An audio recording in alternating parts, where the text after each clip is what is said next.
Hello, everyone.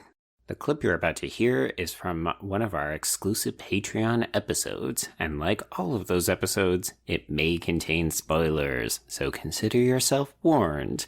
If you like what you hear, head over to patreon.com/horrorqueers to listen to tons of bonus content. And now, without further ado, here's your exclusive Patreon clip. And y'all, we are doing a bit of an emotional episode today. We are going to be discussing horror movies that make us cry, and we should thank patron Keith for suggesting this one for us. Indeed. Yeah, this was a bit of an unexpected one. I won't say it's the hardest topic that our listeners have ever given us, but it did make me pause because I had to seriously think about, have I cried in a horror film? Spoiler, the answer is yes, but it wasn't as immediately clear as I thought it might be. I was the exact same. So I actually put off picking this for a while because I was like, fuck, are you a crier in movies, Joe? So I'm actually a very emotional person, but I cry at stupid things. So I will cry at things like commercials or the Great British Bake Off, but I don't tend to get this level of emotional when it comes to horror films. So that's interesting. I know. I don't typically get in the way of horror films, but I am a crier. I mean, my go-to cry movies are Still Magnolias, Fried Green Tomatoes, Deep Impact with Tay Leone on that beach. All right. Yep. I have and I will full on sob. Pay It Forward gets me. Marley and Me gets me. My Dog Skip gets me. I mean, I have full on sobbed in many a film.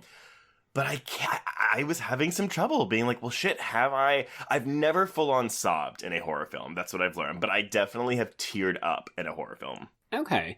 Yeah, I was interested with this. When you thought of approaching this, did you automatically gravitate to the end of the film as well? Because that was my other big issue. I struggled to think of what films, and then I thought, well, what have you cried at the end? And then I realized, the question is not which movie did you cry at the end of, it's any movie that you cried during.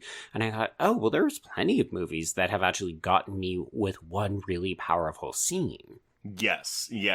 The number of times that I cry in a film, it's usually following someone's death, or they are dying, or they know they're about to die, and they're talking about it and how they know they're going to... That stuff is what gets me. Or, in the case of Still Magnolias, it's never Julia Roberts' death that gets me. It's Sally Field's reaction and outburst at her funeral when she just loses it. So, it's seeing people grieve for others that normally gets me, and because it's not something we traditionally get in horror, I think that's why maybe I haven't had the same visceral reactions to sad scenes in the horror genre as I have to your dramas or your romances.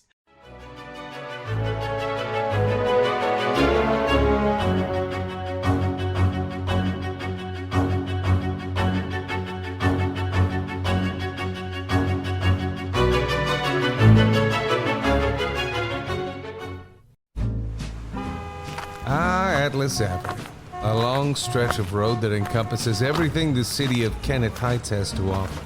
Neon lights, traffic, crime, the hustle and bustle of everyday life, and the craziest of characters. My office was above it all.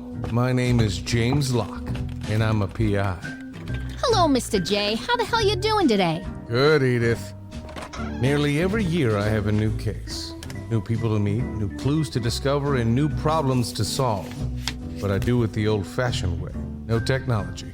Nothing post-1950. Hell, I don't even listen to podcasts, but you should.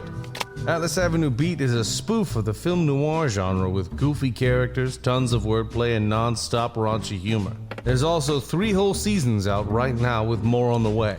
Just search for Atlas Avenue Beat wherever you listen to podcasts or visit us online at bloody.fm.